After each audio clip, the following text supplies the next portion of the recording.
Cyano is back with a vengeance. What do I do? Let's get into it.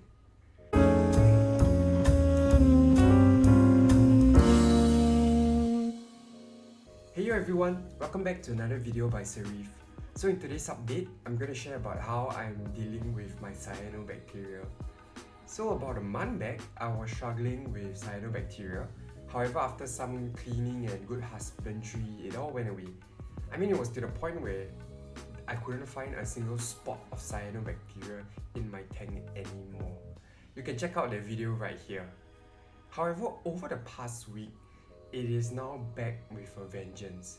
And as promised, I will show you guys all the good and the bad. So I didn't clean my tank on purpose just to show you the extent of the cyano. It may not look very bad, but it's covering close to half of my sand bed. For me, it's rather discouraging to see it because I thought I had beaten it and I just wouldn't face it again. But this is just all part of reefing and keeping a nano tank. Things like this happen and we just need to adjust to it. So just a brief recap on what cyanobacteria is. It is not really an algae. It is more of a bacteria that usually happens when there's an imbalance of phosphates and nitrates.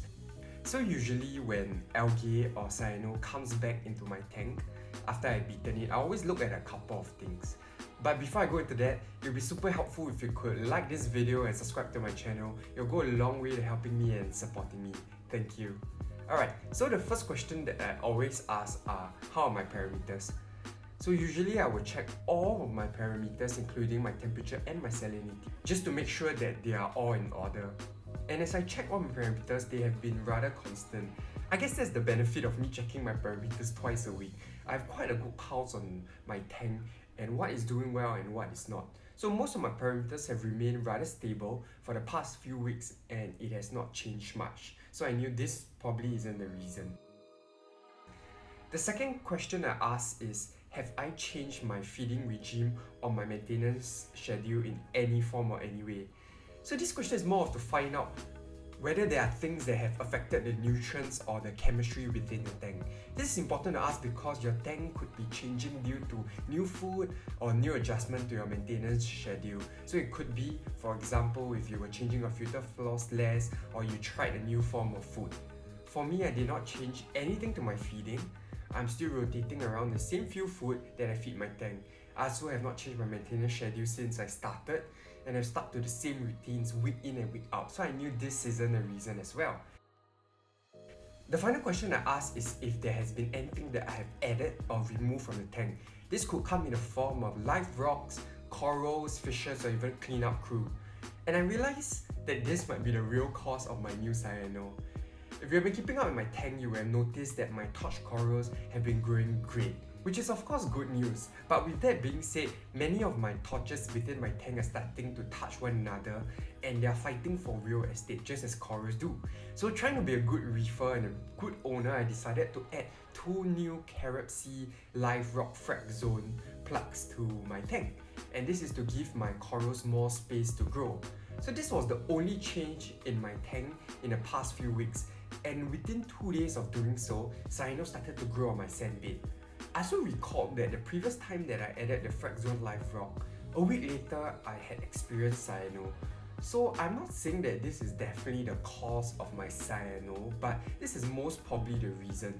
And why I think this is so is because when you add new live rock into the tank, it changes the balance of how phosphates and nitrates are being processed. So when that happens, it may affect the balance between the phosphates and nitrates that the tank was once used to. So with that, it actually creates the cyanobacteria. As mentioned, I'm not 100% sure that it is because of the frag zone live rock, but I'm pretty sure it could be because of it. So with that being said comes the important part, solving the problem. So as per usual, I'm not going to overreact and dose anything to the tank, but hopefully over the next couple of weeks, like the previous time, the cyano will die down. I will just siphon out the cyano with an airline tube and keep up with my weekly maintenance. Honestly, I've been a little bit frustrated because my tank was hitting what I would like to call a cruise control stage where everything was becoming stable and I was starting to see immense growth in my corals. But I guess as always, reefing wanted to throw me a curveball. So I'll just have to deal with it, suck it up, and do my maintenance. So with that, I think I will end my video right here. Thank you for watching. Stay safe, love the tank. Till next time. See you.